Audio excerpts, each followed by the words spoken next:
Bonjour à toutes et à tous. Je suis ravi de vous accueillir aujourd'hui pour ce nouveau webinaire dédié à la signature électronique et à la GED. Donc, tout un programme. Je serai accompagné, j'ai le plaisir d'être accompagné par Florent Ronjon. Bonjour Florent. Bonjour Rudy, bonjour à tous. Voilà, bon, je te laisse te présenter puisque maintenant les gens doivent te connaître, hein. C'est sûr aujourd'hui. Donc, J'espère. Florent, je te laisse la parole pour te présenter, bien sûr. Merci. Je suis Florent Rojon, responsable commercial au sein de l'entité DocuWare France et j'interviens auprès de nos clients et nos partenaires pour la promotion de la technologie DocuWare et aujourd'hui associée à la signature électronique. Voilà, merci beaucoup Florent. En effet, j'aurai le plaisir d'être accompagné par Florent. Donc oui, je vous l'ai dit, aujourd'hui, nous allons aborder un thème pardon, qui vous intéresse forcément, puisqu'il est assez d'actualité malheureusement avec la crise sanitaire que nous vivons tous. C'est la signature électronique. Comment vous allez pouvoir valider vos processus de manière distancielle, évidemment, puisqu'en respectant en tout cas les conditions et les normes. Et donc, on va pouvoir aborder ce sujet-là. Donc, je serai accompagné de Florent pendant tout ce webinaire. On voulait commencer par une phrase célèbre de Charles Darwin, puisqu'on va parler d'évolution. Bah, évidemment, et vous le connaissez certainement, mais les espèces, je vais vous la lire, puisque évidemment, cette phrase est connue et plus que connue, mais les espèces qui survivent ne sont pas les espèces les plus fortes, ni les plus intelligentes, mais celles qui s'adaptent le mieux au changement. Et évidemment, on a voulu mettre en avant cette fameuse phrase de Charles Darwin, qu'aujourd'hui, nous sommes tous obligés de changer nos méthodes de travail, évidemment avec la crise sanitaire que nous vivons. Alors, c'était le cas déjà depuis pas mal d'années pour certains d'entre vous, parce que justement, les méthodologies avançant, la digitalisation aussi prenant le pas sur nos manières de travailler, on devait s'adapter en tout cas au changement. Il y a eu une accélération brutale liée à la crise Covid, évidemment. On le voit, on est de plus en plus sollicité par vous, clients finaux, évidemment, et ce sont des sujets qui vous intéressent forcément. Et on parlait donc d'évolution et justement, entre guillemets, des entreprises qui auront fait le pas le plus rapidement, qui pourront en tout cas, sans présager l'avenir, mais qui pourront survivre à cette crise sanitaire. Et la signature électronique fait partie intégrante de ce processus de modernisation, d'adaptation aussi aux méthodologies, aux nouvelles méthodologies de travail. Et c'est ce thème-là qu'on va aborder aujourd'hui. Et c'était cette image qu'on voulait justement mettre en avant pour démarrer ce webinaire. Juste pour vous faire une rapide présentation de l'agenda qui est prévu. Donc, on va commencer par une présentation de QR. Oui, parce que la première brique, évidemment, c'est la GED et on en parlera rapidement, mais elle a toute son importance, comme vous pouvez l'imaginer. On fera un zoom évidemment sur la signature en elle-même, l'importance de la GED dans un processus de signature électronique. Donc là, Florent vous expliquera très précisément en quoi ça consiste. Tout à On, fait. aura, on fera un rappel, Florent, assez important sur les types de signatures et les usages, qu'on part du principe où tout le monde n'est pas forcément expert dans ce domaine-là. Alors, on voudra en tout cas essayer de voir plus clair, d'essayer de vous apporter justement avec une pédagogie les types et les usages qui sont prévus pour chacun d'entre vous. Et Florent, tu auras le plaisir de nous présenter une démonstration, une live démo d'une signature électronique qu'on verra tout à l'heure. Donc voilà un petit peu l'agenda qui est prévu. Mais avant toute chose, avant de commencer cet agenda, je vais vous faire un petit peu travailler. Et en effet, je vais vous solliciter parce qu'on a une question à vous poser. Donc la question, c'est avez-vous déjà utilisé une solution de signature électronique ou pas? Donc je vais lancer mon petit sondage. On avait prévu ça avec Florent et Sandra. Sandra qui est l'organisatrice aussi de cet événement avec moi, que je remercie aussi, avec Géraldine qui a préparé tout ce webinaire. Donc, je vais lancer mon sondage. Alors, je vais vous laisser quelques minutes. Vous allez me dire si vous le voyez apparaître. Oui, on le voit bien. Voilà. Donc, je vous laisse répondre quelques minutes, évidemment, et on diffusera les résultats. Donc là, c'est déjà une première tendance qu'on veut avoir, puisque pour savoir si oui ou non vous utilisez peut-être déjà des solutions ou à l'inverse, vous n'en avez jamais utilisé et que vous voulez vous lancer dans le grand bain. Donc, allez, encore 30 petites secondes de plus. Là, on a pas mal de participants, donc je vous remercie. Peut-être à Et donc, repréciser l'usage de la signature électronique dans le domaine professionnel, autre que personnel, parce que c'est vrai qu'avec les banques, les mutuelles, c'est d'usage courant d'un point de vue personnel de faire de la signature électronique, mais peut-être plus sujet aujourd'hui en B2B côté professionnel.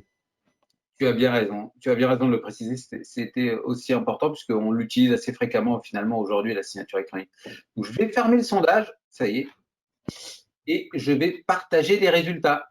Donc, avez-vous déjà utilisé? Alors, je ne sais pas si vous voyez les résultats. Oui, c'est bon.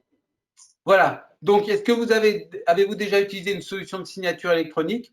Eh ben, on voit que bon, c'est quasiment, on est quasiment dans les résultats de l'élection présidentielle américaine, hein.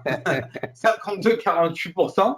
Donc oui, une bonne partie d'entre vous ont déjà utilisé une solution en tout cas de signature électronique, mais la majorité pour l'instant non. Donc c'est aussi intéressant de pouvoir mesurer ce type de sondage. Donc je vous remercie en tout cas d'avoir participé à ce sondage. Ça nous permettra en tout cas d'essayer d'être un peu plus pédagogue là-dessus pour les personnes qui n'ont jamais utilisé ce type de solution. Donc je vous remercie. On va poursuivre donc sur cette présentation. Bon, oui, pourquoi? Parce qu'on voulait aussi vous présenter DocuWare en amont. Évidemment, DocuWare est la brique principale qui va vous permettre de mettre en place des solutions de gestion de processus, hein, comme on les appelle. DocuWare, en quelques chiffres, hein, sans faire une présentation globale de DocuWare, enfin précise de DocuWare, mais c'est plus de 18 000 clients dans le monde aujourd'hui, c'est présent dans 90 pays, on est présent dans 90 pays. Alors Ricoh a racheté, il y a de ça maintenant un peu plus d'un an et demi presque, DocuWare au niveau groupe, au niveau monde. Et donc aujourd'hui, nous sommes distributeurs en France de la solution DocuWare avec notre partenaire évidemment et Florent en est le témoin aujourd'hui, c'est plus de 600 000 utilisateurs dans le monde, présents au travers de 65 partenaires. Donc oui, vous voyez, 650 partenaires, excusez-moi. Donc vous voyez bien l'importance en tout cas de DocuWare aujourd'hui. Et c'est surtout plus de 30 ans de savoir-faire. Ouais. C'est une solution qui a pignon sur rue aujourd'hui, qui a un vrai savoir-faire dans le domaine de la gestion électronique du document, dans le domaine de l'ECM, hein, comme on l'appelle aujourd'hui, la gestion de contenu. Et aujourd'hui, c'est pas moins de 54 millions d'euros de chiffre d'affaires. Donc, encore une fois, une très belle solution à vous présenter. Peut-être que tu avais des choses à rajouter là-dessus, Florent. Oui, bah, ce qu'on aime bien en conclusion de ce slide, c'est dire que tous ces chiffres démontrent effectivement notre savoir-faire, alors le nombre de clients, le nombre de partenaires et notre ancienneté dans cette industrie. Donc, effectivement, une spécialité sur la gestion électronique des documents et du flux de travail associé. Donc, ce qui est important, c'est deux points clés pour garantir la réussite des projets de dématérialisation des documents. Voilà, merci Florent, parce que c'est vrai que c'est important, on parle souvent de GED, peu de gens au final savent vraiment comment caractériser, comment conceptualiser pardon, la GED. Bah, je pense que nous, on a essayé d'être vraiment pédagogue là-dessus. Pour nous, la JET, c'est ni plus ni moins qu'un concept d'armoire numérique, hein, et c'est le concept que reprend DocuWare. Donc, ce concept d'armoire numérique, évidemment, c'est sur la source du document et la manière dont vous allez pouvoir être en capacité de capter le document. Donc, ce document, il peut être sous plusieurs formats, hein. Ça peut être un document papier, un document électronique, donc un mail, un fichier électronique, une base de données aussi. Vous utilisez certainement peut-être des outils métiers, des ERP, des PGI, bref. Comment on va être capable d'aller récupérer l'information donc, et pouvoir l'intégrer et la centraliser au travers d'une seule et même plateforme. En tout cas, c'est la prétention qu'a DocuWare et c'est la prétention qu'on va avoir avec vous pour vous accompagner dans ce monde-là, hein, de concept d'armoire numérique et de simplifier vos tâches, simplifier l'accès à l'information, simplifier les processus internes dans l'entreprise, les processus métiers, des processus qui vous sont propres aussi, et en fonction de votre secteur d'activité, évidemment, vous en avez des précis et d'autres moins précis. Mais en tout cas, on aura la capacité de pouvoir vous accompagner, de centraliser toute cette documentation-là au travers de l'approche DocuWare et donc de l'outil DocuWare. On va faire un petit zoom sur la signature électronique, évidemment, parce que là, deuxième petit sondage. Donc, nous, on aime les sondages aujourd'hui et on va vous faire on voulait avoir avec vous votre ressenti parce que d'après vous, en fait, on voulait que vous nous donniez votre avis sur le pourcentage de processus qui sont concernés aujourd'hui par la signature électronique. Donc, je vais vous lancer ce sondage. D'après vous, donc, combien de pourcents, quel est le pourcentage de processus qui sont concernés par la signature électronique? Alors, je lance mon petit sondage. Florent, tu me dis si vous le voyez. On est bon. On est bon. Alors, je vous laisse encore aller une petite minute. Donc, ça, c'est aussi intéressant parce que ça va nous permettre et ça va vous permettre surtout de mesurer aussi la capacité que vous avez et votre vision sur le pourcentage de processus qui peuvent être gérés par de la signature électronique. Donc, je vous laisse encore quelques minutes, une petite minute, 30 secondes maintenant sur le pourcentage. Allez, encore quelques secondes et encore quelques votants. Je le vois en direct. Et donc voilà, bon, je vais fermer le sondage et je vais vous le diffuser. On va pouvoir commenter ensemble ces résultats. Alors, je vais partager. Je ne sais pas si vous voyez, vous allez le voir d'ici quelques secondes. Les résultats vont s'afficher. Donc pour vous, plus de 50% des processus sont concernés par la signature électronique. Pour 20% d'entre vous, vous dites que, pour 35% d'entre vous, vous dites qu'il n'y en a que 20%. Et ben là, on va pouvoir vous donner l'information, puisque évidemment, la majeure partie d'entre vous, vous avez le bon chiffre, hein, c'est plus de 50% aujourd'hui. Je vous remercie d'avoir participé à ce sondage, puisqu'on va vous le faire apparaître dès à présent. Et vous l'avez ici, c'est plus de 50% des processus aujourd'hui qui sont concernés par la signature électronique. Donc, c'est assez énorme, hein, c'est assez énorme au final là-dessus. C'est qu'aujourd'hui, on est en capacité de pouvoir dématérialiser toutes les validations physiques qu'on avait auparavant au travers d'une signature manuelle. On va être capable de vous accompagner et de dématérialiser ces validations de processus, comme on les appelle, au travers de la signature électronique. Quelques chiffres. Si on illustre, oui, je voulais juste ajouter, si on illustre un peu qu'est-ce qu'il y a derrière ces processus, bon, il y a trois grandes familles un peu de processus. Le processus opérationnel, donc là on va dire c'est directement lié à ma relation client, à ma relation d'usager. Donc là tout ce qui est contrat, bon de commande, devis sont inclus dans la signature. Mais il y a aussi tout ce qui est processus de support par rapport à mes achats fournisseurs, par rapport à mes ressources humaines. Et d'un point de vue partenarial, pilotage un peu de l'organisation, dès que je mets en place des pilotages de sous-traitance avec un fournisseur, à chaque fois, je vais avoir des documents juridiques et ça permet de faire le lien avec la partie préoccupation juridique et exigence sur la conformité de la partie réglementaire pour vraiment protéger l'entreprise sur ces trois processus. Donc, c'est vrai que c'est là où c'est très important. On passe au numérique, c'est aussi pour corriger certains problèmes liés à la gestion des contrats papier. On peut en citer un, hein, Florent, qui est très présent et qui est ici représenté au travers des 30% des procédures. Ils sont retardés en moyenne d'une semaine.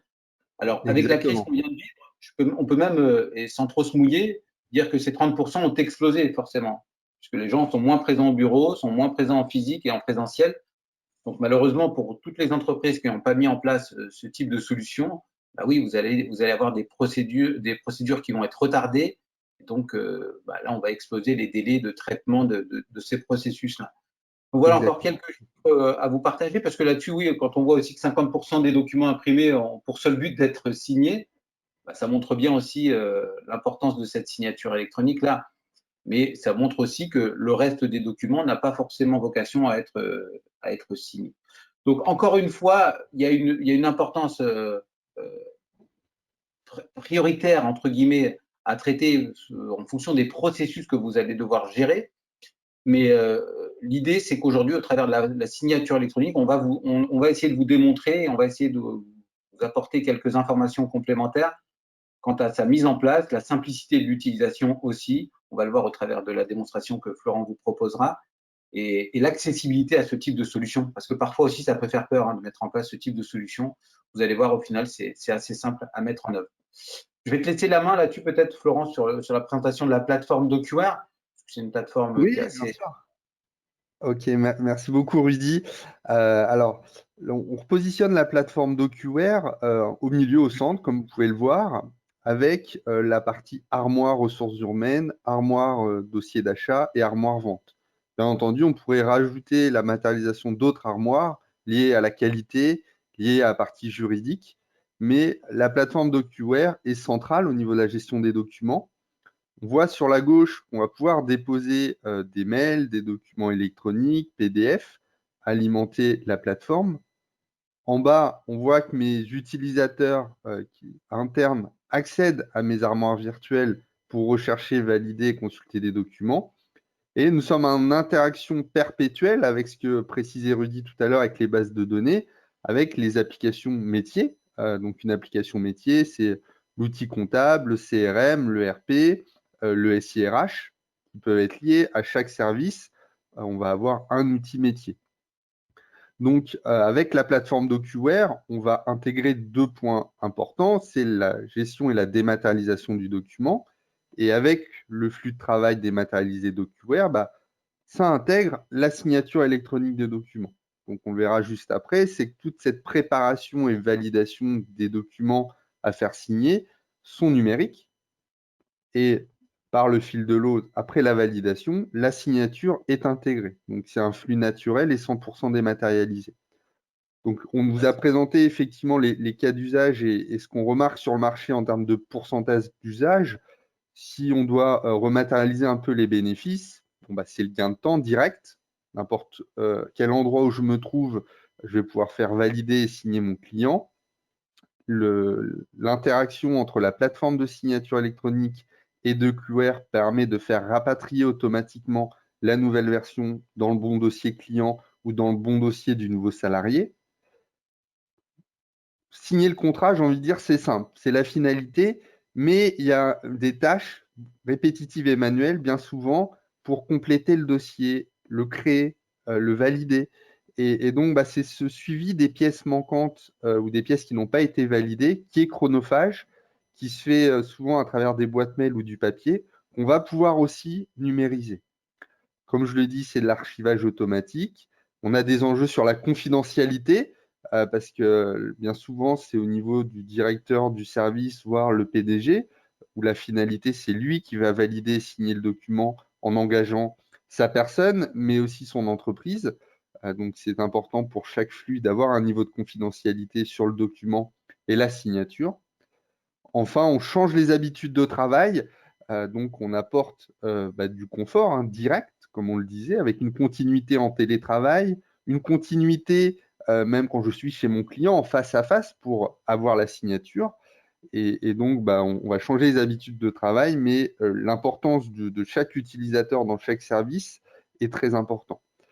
Ouais. Enfin, Ah, pour donner une illustration, pardon, Rudy, je lisais un article sur les échos sur la signature électronique. Donc, il y a beaucoup d'articles sur le sujet actuellement. Et il mettait en lumière, alors en prenant uniquement en compte l'impression, la signature, la numérisation du contrat en format papier versus traitement en signature électronique. Le coût de traitement pour la signature d'un contrat papier, on était entre 1,30 € et 1,50 € par contrat versus 0,40 € 50 centimes pour un contrat signé en électronique. Donc, on voit le bénéfice direct pécunier en adoptant la signature électronique. Il y a un coût direct pour votre organisation. Enfin, il y a une ouais, économie directe pour votre organisation.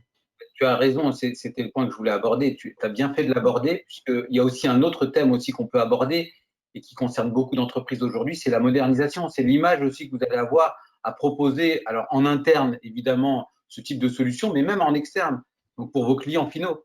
L'idée de proposer ce type de solution électronique, aujourd'hui, oui, ça apporte une certaine image moderne de l'entreprise et donc ça participe aussi à ce changement de cap et à ce changement d'image que peuvent avoir certaines entreprises aujourd'hui. Donc, et ça, c'est pas souvent mis en avant parce que j'ai vu un sondage aussi pareil où la plupart des directeurs marketing cherchaient à moderniser aussi l'image des entreprises. Et la signature électronique fait partie en tout cas des thèmes abordés dans ce sujet-là. Donc, c'est aussi intéressant de pouvoir Tu en as raison. discuter. Alors, on va poursuivre là-dessus sur l'importance de la GED, puisque évidemment, dans un processus de signature électronique, il y a la JET qui rentre, tu l'as bien expliqué au travers de ton slide. Donc, on va parler peut-être, tu voulais parler peut-être du public postage des documents, entre autres. Oui, oui, complètement, parce que sur des phases de ressources humaines ou sur les phases de fournisseurs, quand je dois faire signer une NDA avec mon futur partenaire, bah, la première étape, c'est la création du document. Et donc, cette création est importante, peut être chronophage parce qu'on peut se tromper de version. On doit ressaisir de l'information pour la stocker dans la GED actuelle ou dans mon répertoire partagé. Et donc, bah, c'est le premier point de départ où DocuWare va optimiser cette création de documents. Comment? En mettant en place en fait une armoire technique avec tous mes modèles de documents. Pour l'utilisateur, c'est très simple. J'ai un formulaire web, par exemple, où je vais pouvoir sélectionner le modèle de document que je souhaite utiliser.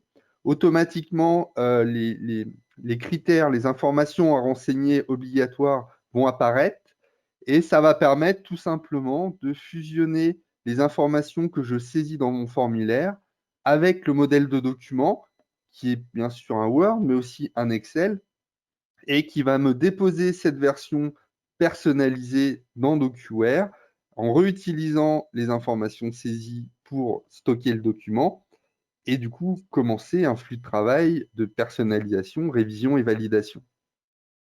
Donc ça, c'est en période de travail à distance et en dématérialisant les processus, comme on le voit ici sur la gestion du courrier entrant, et il faut que je prépare un courrier départ en réponse, sur des promesses d'embauche, sur la préparation chez des clients directement du contrat depuis un modèle sous Word à travers DocuWare, des contrats de maintenance, et comme je le précisais sur la partie relations fournisseurs, une NDA ou personnaliser un contrat de sous-traitance, c'est la démonstration que je vais vous faire, bah, à chaque fois on voit qu'on utilise un modèle. Bah, là, on va pouvoir clairement changer et faire gagner du temps aux utilisateurs sur l'étape, l'activité création sur mon flux de travail.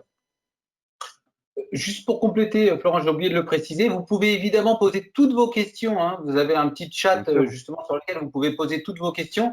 On tentera d'y répondre, on y répondra à la fin de ce webinaire. On centralisera l'ensemble de ces questions et on vous y répondra avec grand plaisir. Et il y aura aussi les Digital Sales Experts de Chérico qui pourront aussi vous apporter une approche personnalisée pour des questions plus poussées, plus techniques. N'hésitez pas à nous solliciter. En tout cas, vous avez l'opportunité de le faire au travers du chat. On va poursuivre avec le contrôle de complétude aussi, hein. Ça, c'est Oui, l'une des forces. tout à fait. C'est un des points clés où là, on voit direct la perte de temps.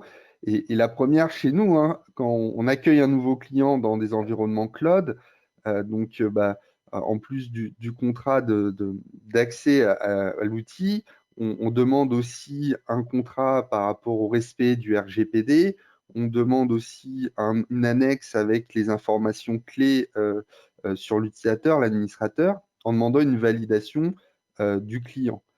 Et donc, bah, tant que ces documents signés, validés ne sont pas adjoints au dossier, d'un point de vue administration des ventes, le dossier est toujours incomplet.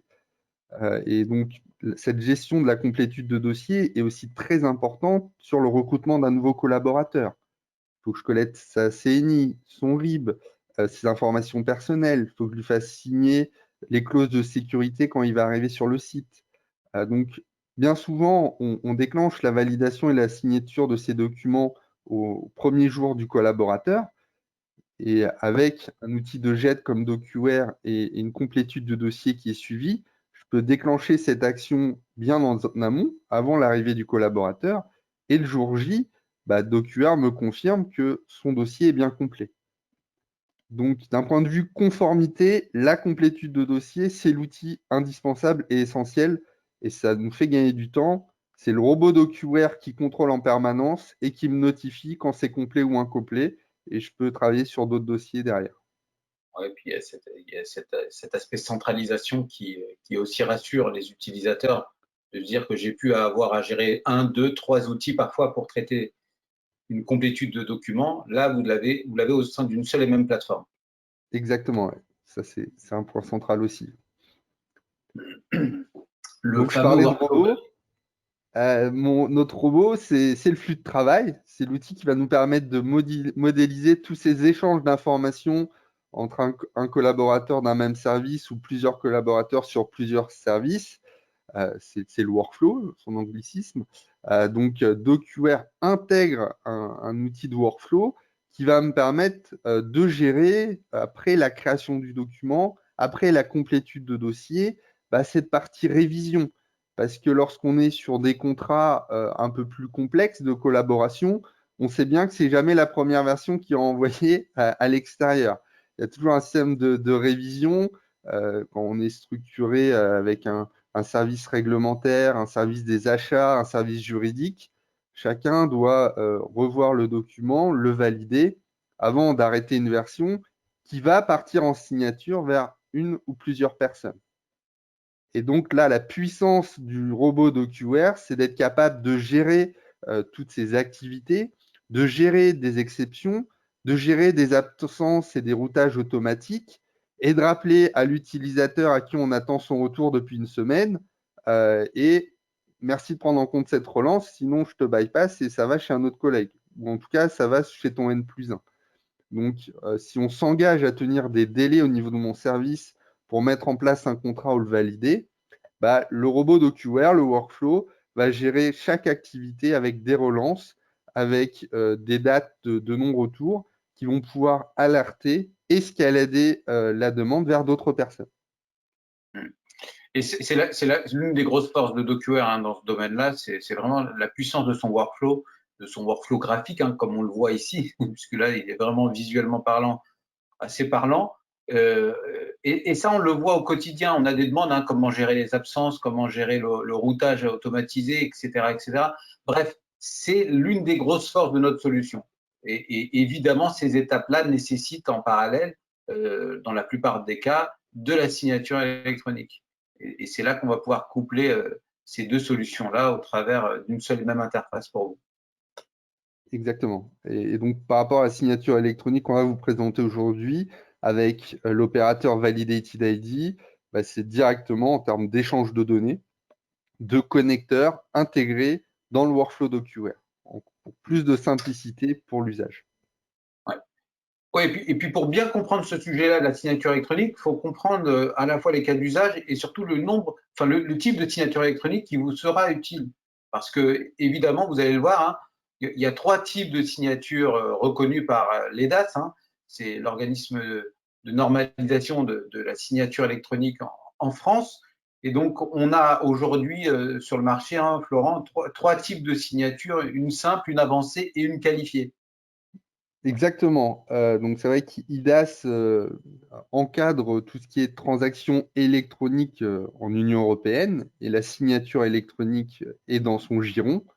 Donc, pour qu'on fasse bien la différence entre la signature électronique et la signature papier, c'est que la signature électronique, on est effectivement sur une signature que l'on connaît, mais en plus, d'un point de vue juridique, ça inclut la validation du document que je suis en train de lire et valider. Alors que la signature papier, je signe pour représenter mon identité. Donc, une fois que l'on a dit ça, quand on parle en fait de signature électronique, il y a 2 points. Il y a l'intégrité du document et il y a l'intégrité de la personne qui signe électroniquement le document. Donc déjà, dans les 3 points, on va avoir ce qu'on appelle un horodatage du document. Ça veut dire que à partir du moment où le document arrive sur la plateforme de signature électronique du tiers de confiance, on va le signer, on va le figer, on va le graver dans la roche avec comme information dans les propriétés du document qui dit qu'à telle date, telle heure, ce document avait telle forme sur le fond et la forme et n'a pas changé. Donc, on verrouille le document. Derrière, ce qui est important, c'est verrouiller aussi la personne qui va valider, signer électroniquement le document. Et c'est là où on commence le signataire, tout à fait, avec les premiers systèmes d'authentification du signataire. Donc, le plus courant sur de la signature simple, c'est par SMS, où je vais déclarer une identité à distance.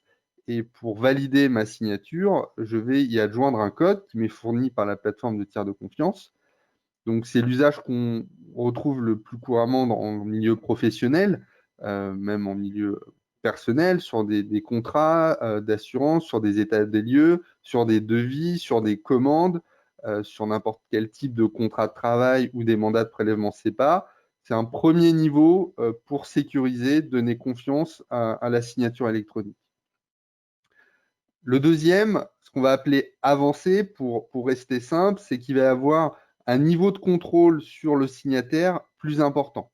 C'est-à-dire qu'il va y avoir donc une vérification de l'identité de celui-ci à distance. On va contrôler donc une pièce d'identité, hein, sa carte nationale d'identité ou son passeport, et on va confirmer dans le certificat numérique son identité. Donc le certificat numérique est associé au signataire. Donc il y a un niveau d'identification du signataire qui est plus fort et qui est enregistré là aussi avec le document. Donc, Voilà. on vise tout simplement à… C'est l'équivalent d'un dossier de preuve, hein, tu m'arrêtes si je me trompe, hein, Florent, mais Tout à fait. dans le cadre-là de la signature avancée, on ajoute un dossier de preuve pour valider de manière plus significative la véracité du signataire et son identité. Exactement. Pourquoi? Parce qu'en jeu, il y a des montants ou des engagements très importants sur de nombreuses années. Donc là, on parle de contrats de crédit, de compromis de vente immobilière, d'épargne, d'assurance vie. Euh, L'objectif d'IDAS, c'est quoi? C'est aussi de donner confiance au numérique. Donc, plus le montant et les enjeux du contrat sont importants, plus on va rajouter des contrôles, justement, comme tu le disais, Rudy, avec cette preuve de signature. Et c'est ça qui garantit, qui donne confiance aux gens d'utiliser de plus en plus la signature électronique. C'est vraiment l'enjeu, un des enjeux de tout ce règlement IDAS. Et on arrive du coup sur le dernier, la qualifiée, où là, en termes de contrôle sur l'utilisateur, du signataire, on va être sur une vérification du signataire en face à face. Donc ça, c'était vrai avant la crise sanitaire. Aujourd'hui, l'avantage de ce droit européen, c'est qu'il évolue en fonction de nos usages. Et aujourd'hui, on peut avoir une signature avec un niveau qualifié, même à distance, en ayant réceptionné ma signature via une clé de cryptage que je vais pouvoir utiliser à distance pour valider et signer mon document.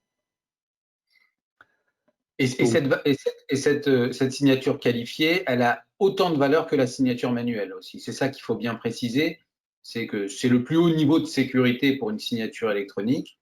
Et donc, en l'occurrence, elle a la valeur probante, hein, auprès de tribunaux dans des cadres extrêmes, hein, j'ai envie de dire, hein, les cas qu'on vous cite ici, hein, comme les actes d'avocat ou autres. En tout cas, c'est la signature la plus sécurisée qui existe. exactement. Et on l'a vu pendant la première vague au printemps, on a vu des notaires utiliser cette technologie pour signer des actes de vente d'appartements ou de maisons. Bien Donc sûr. là, c'était la représentation la plus ultime en termes de signature électronique. Quand on arrive à signer via notre notaire une maison, on voit l'avancement qu'on a fait en termes d'usage sur la signature électronique. Et donc sur les avocats, là aussi, il y a le même usage de cette technologie. Complètement. Mais encore une fois, on n'a pas forcément besoin de ce niveau de sécurité-là, hein, pour une signature électronique. Tout dépend de l'usage que vous voulez en faire. Et c'est pour ça qu'il est important de comprendre les concepts et de comprendre ces niveaux, en tout cas, de signature pour pouvoir utiliser celui qui vous correspond le plus. Et utiliser celle, en tout cas, que vous pourrez utiliser au quotidien pour les documents que vous voulez traiter avec.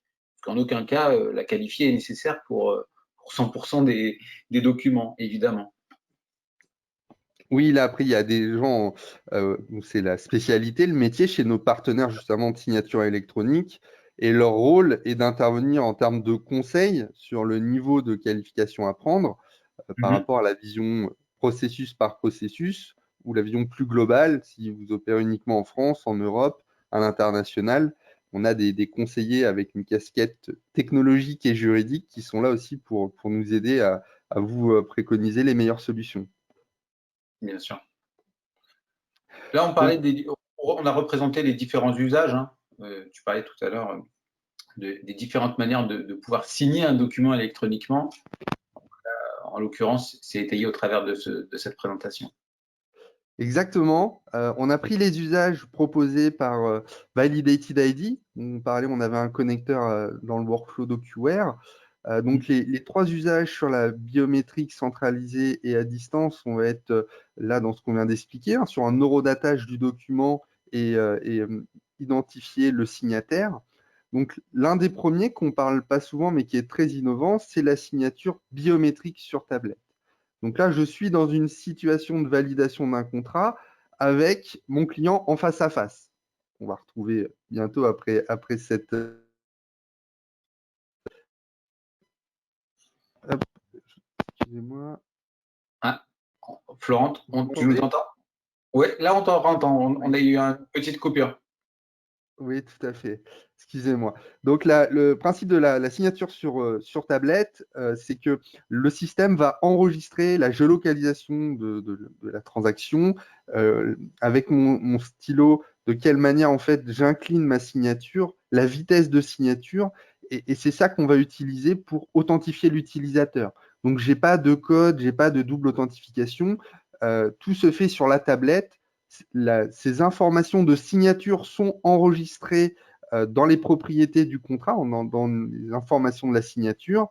Et si j'ai un litige 1, 2, 3 ans après par rapport à ce contrat, bah, dans chaque pays européen, Validity ID travaille avec des prestataires de confiance qui sont en capacité de comparer la signature qui avait été faite sur tablette il y a 2 ans et refaire signer sur la tablette pour être sûr d'authentifier le signataire à 99, 100%, ou alors non, ce n'était pas lui. Donc quelque chose de très intéressant lorsque je suis sur de la vente en face à face par rapport aux services bancaires, de location ou de Tout à recettes de fait. chantier, quand ça doit aller vite. Et après, même tous les usages peuvent être transformés sur de la signature biométrique sans aucun problème.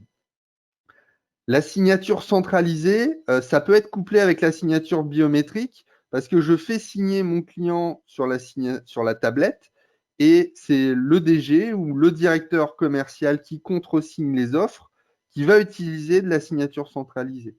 Donc, dans notre cas, il a son propre certificat, il a un code unique qu'il va pouvoir utiliser au quotidien pour contresigner toutes les offres commerciales, ou alors si je me mets plus d'un point de vue ressources humaines pour contresigner les propositions d'embauche.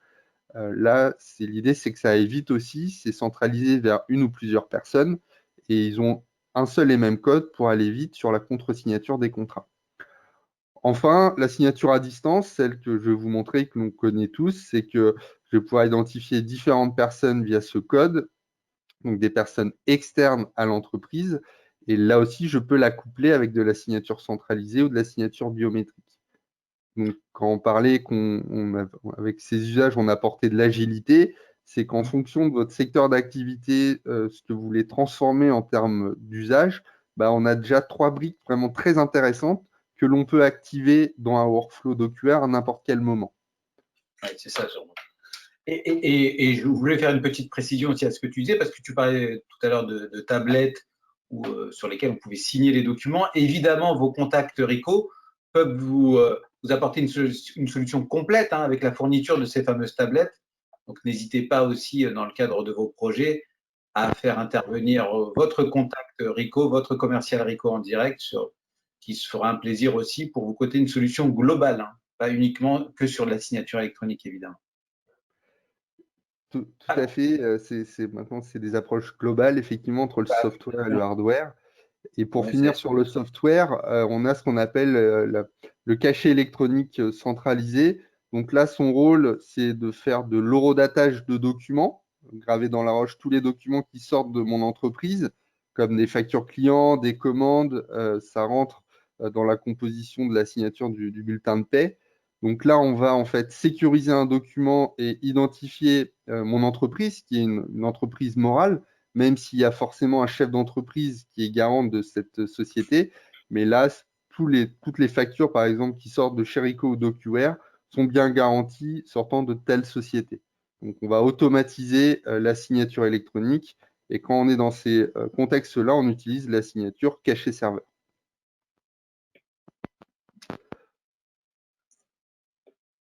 Alors, on va parler du contrat de sous-traitance, justement. Exactement. Ma démonstration va commencer à partir d'un formulaire web dans lequel je vais pouvoir saisir la société avec laquelle je souhaite mettre en place un contrat de sous-traitance.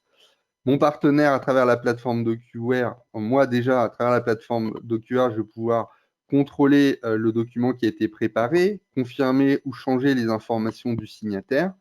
Et une fois que c'est validé, le contrat part sur la plateforme Validated ID avec une signature à distance. Le document revient dans DocuWare. Je vous montrerai que celui-ci a évolué.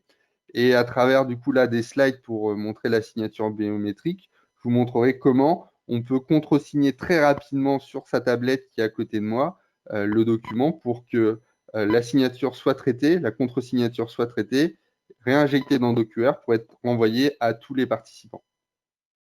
Voilà, donc là, c'est un vrai cheminement complet où justement on voit bien la validation au travers de la signature électronique et l'utilisation d'un outil de GED pour pouvoir piloter tout ça, hein. Ça, c'est surtout ça l'importance. Exactement. Alors, c'est peut-être le moment où tu me donnes la main, du coup. Bien sûr. Ouais, je te donne la main tout de suite. Euh, Normalement, c'est bon, Florent, tu l'as. Euh, yes, c'est parfait. Donc là, vous devez voir mon écran DocuWare. C'est parfait.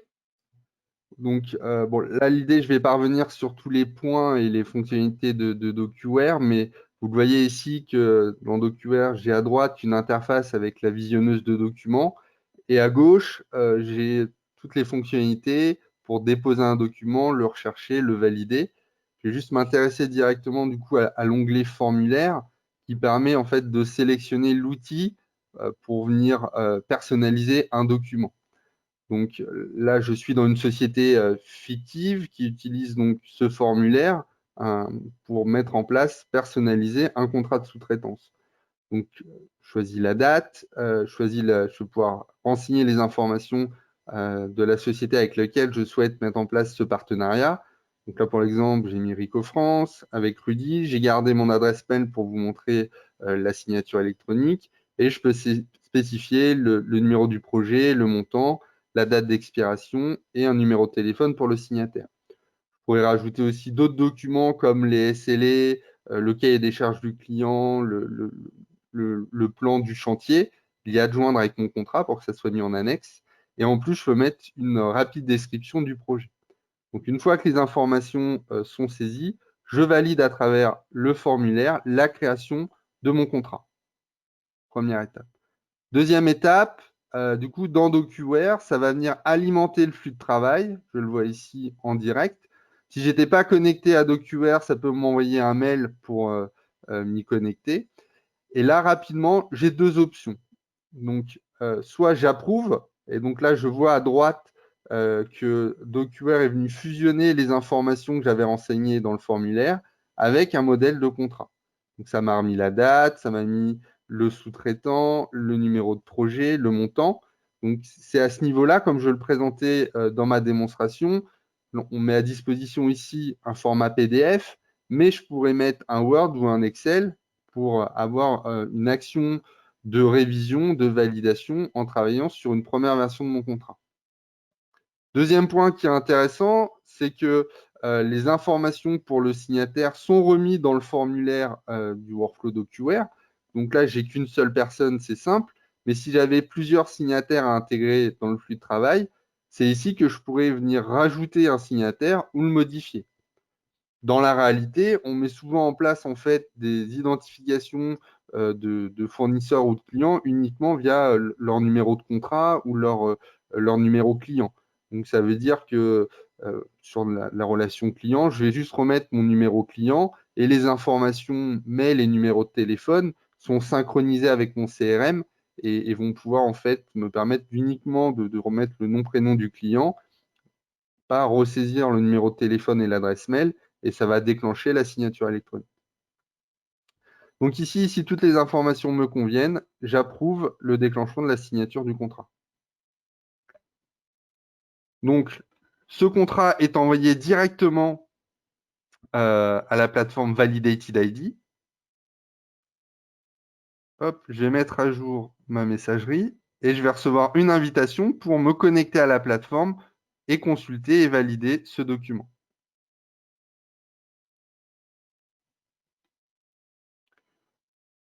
Hop, petit moment de l'interlude, ça arrive.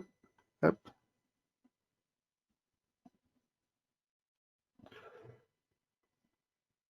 Donc voilà, on a ici l'invitation pour venir signer le document qu'on peut Là, on personnaliser parle avec les logos et un d'automatisation, message. on parle vraiment d'automatisation, Florent, hein. Toutes ces étapes-là sont automatisées, comme tu le montres bien, au travers de l'outil de messagerie aussi, où tu reçois les alertes, les fameuses alertes pour pouvoir signer ton document. Exactement. Là, je me suis mis, et je omis de le préciser, cette invitation à venir consulter et signer le document, c'est pour toi, Rudy. Quand je t'ai renseigné Oui, dans le tout à fait. formulaire, je t'ai mis en destinataire. Tout à Donc fait. là, j'ai pris la casquette de Rudy N pour valider le Là, tu as document. accès, c'est pas très RGPD, mais tu as accès à ma boîte mail. Exactement. Donc, je me connecte via VidSigner sur la plateforme. Première chose, c'est que je peux voir l'intégralité du contrat. Je peux le rejeter directement ou alors lancer la validation, ce que je vais faire immédiatement. Donc, la deuxième étape, c'est identifier le signataire. Je reçois un code là sur mon téléphone. Hop, je viens de le recevoir et je saisis ce code unique pour m'identifier. Et le signataire, ouais, tout à fait. Hop, j'accède à la partie signature d'un point de vue manuscrit, parce que là, donc, avec ma souris ou mon stabilet, je peux y mettre ma signature image. Mhm. Je termine la transaction et donc là, l'information de signature est finalisée. Le document est en train d'être compilé pour que les deux parties reçoivent la première version du document. Signature réalisée avec succès. Donc immédiatement, si je regarde via ma fiche de recherche DocuWare les derniers contrats qui ont été signés, je vois immédiatement donc, mon contrat actuellement. Si je vais directement à la deuxième page, j'observe ici que, alors on peut le mettre en plus grand, que j'ai l'image manuscrite de ma signature qui apparaît et j'ai la signature dans les propriétés du PDF qui ont été ajoutées. Donc ça, c'est la première partie de signature, la personne qui était à l'extérieur. Maintenant, si je devais contre-signer directement sur ma tablette, si tu reprends la main, Rudy, avec le PowerPoint. Bien sûr. On va montrer un petit peu comment ça se passe sur la tablette maintenant. Alors, je vais reprendre la main. Hop. Et donc là, Donc là, comme tu le disais, on peut recevoir une notification par mail. Et quand j'ouvre donc mon application VidSigner, je retrouve donc un document à signer que je peux consulter. J'active la signature. Donc là, c'est simple, hein, soit je rejette ou soit j'accepte et je vais pouvoir y ajouter ma signature manuscrite. voilà, donc c'est là qu'on rajoute sur la tablette la signature électronique. Donc, Exactement. une fois qu'on accepte, elle est acceptée et elle est enregistrée. Et donc là, on a une version signée par les deux parties, mise à jour dans le dossier DocuWare et transmise aux deux parties dans mon exemple ou à plusieurs parties. Donc la capacité de gérer de la signature à distance, mais aussi de la signature biométrique, comme on a pu le voir là sur cette tablette. Bien sûr. Donc ça, c'est le double intérêt, hein, tout à fait. Bah, le résultat final, il est simple, hein. Évidemment, c'est pour vous permettre de garder une productivité maximale de la part de vos collaborateurs, d'éviter les ruptures, hein, comme on les a évoquées en préambule tout à l'heure. L'idée, c'est de pouvoir aussi moderniser la gestion de vos processus, de les automatiser, de sécuriser, puisque vous l'avez bien vu, hein, au travers des différents niveaux de signature, bah, vous allez pouvoir garantir aussi bah, tous les documents que vous signez et vous prémunir des éventuels risques, hein, de fraude ou autre. Donc là-dessus, c'est un outil qui respecte en tout cas la législation et la réglementation en cours. Et encore une fois, bah oui, on le sait très bien, on est historiquement des constructeurs de systèmes d'impression, donc on le sait très bien que le papier a encore pignon sur rue, mais on voit très bien qu'il y a une digitalisation qui s'opère dans les entreprises et encore plus là sur cette année 2020, avec évidemment la crise sanitaire que vous vivez et qu'on vit tous ensemble. Donc forcément, on doit changer nos méthodes de travail. Et la mise en place de ce type de solution va nous permettre et va vous permettre évidemment de gagner en productivité, en efficacité et d'être efficient aussi au bon moment, j'ai envie de dire. Quoi qu'il arrive, nous sommes disponibles et évidemment qu'on se fera un plaisir de vous accompagner dans tous vos projets. Je voulais te remercier, Florent, pour nous avoir accompagnés, nous avoir éclairés de tes lumières sur ces sujets-là, puisque évidemment, c'est des Je vous sujets en prie. d'actualité. Donc, c'était encore une fois intéressant. On organise quasiment toutes les semaines des webinaires d'information de ce type. Donc, je voulais remercier toutes les personnes présentes aujourd'hui, remercier Sandra et Géraldine derrière et les DSE, entre autres, je pense à Paul et à Thomas qui ont participé aussi à l'organisation de ces webinaires. On espère vous voir très vite. Surtout, prenez soin de vous et je te laisse le mot de la fin, puisque évidemment, Florent, sur ta présentation qui était, je l'espère, très claire pour tout le monde. On continuera dans cette démarche-là de vous accompagner et de participer avec vous à la transformation digitale de vos entreprises. Je vous remercie beaucoup et je te laisse le mot de la fin, Florent. Merci beaucoup, Rudy. Oui, j'espère qu'on a pu vous éclairer sur le sujet de la signature électronique. Vous l'avez compris, notre rôle, c'est une vision globale du document à travers la plateforme DocuWare. Donc aujourd'hui, on a proposé des solutions pour faire évoluer les habitudes de travail sur la partie contrat. Et on va continuer à alimenter notre plateforme de nouvelles fonctionnalités, toujours dans un optique de apporter plus d'ergonomie et d'automatisation à vos collaborateurs, en lien avec toutes les normes et les évolutions qui encadrent notre activité en France et en Europe.